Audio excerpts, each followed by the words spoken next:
maanta waxaan bilaabaynaa insha allahu tacaala addarsu alkhaamis darsiga shanaad.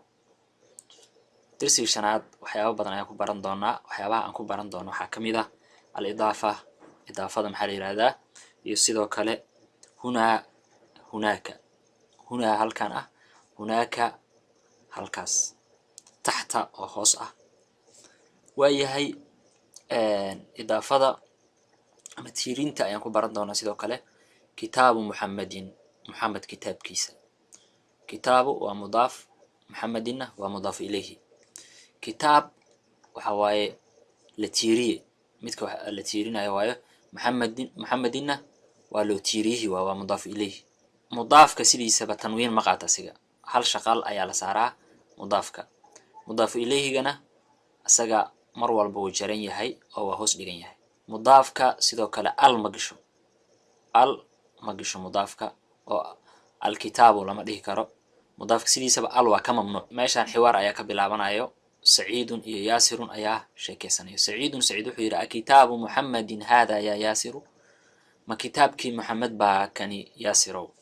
yaasir wuxuu yidhi laa maya, haadaa kani kitaabu xaamidin, xaamid kitaabkiisa waay. saciidun, saciid wuxuu yidhi ayna kitaabu muxammadin, kitaabkii muxamed aaway?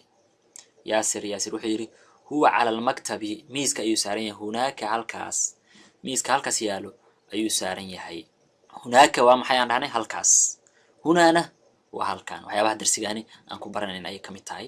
saciid, saciid wuxuu yidhi ayna daftaru camaarin, daftarkii camaar aaway?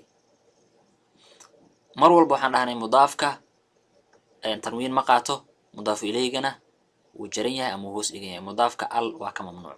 yaasirun, yaasir wuxuu yidhi huwa calaa maktabi lmudarisi, wuxuu saaran yahay miiska macalinka. saciid wuxuu yidhi qalamu man haada yaa caliyu, qalinkan yaa iskale caliyow? cali wuxuu yidhi haadaa qalamu lmudarisi, kani waa qalinka macalinka. saciidun, saciid wuxuu yidhi ayna xaqiibatu lmudarisi, aawa boorsadii macalinka?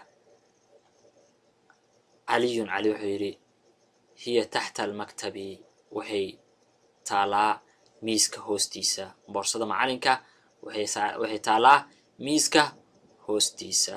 intaasi ayaan ku joojinaynaa darsigeena.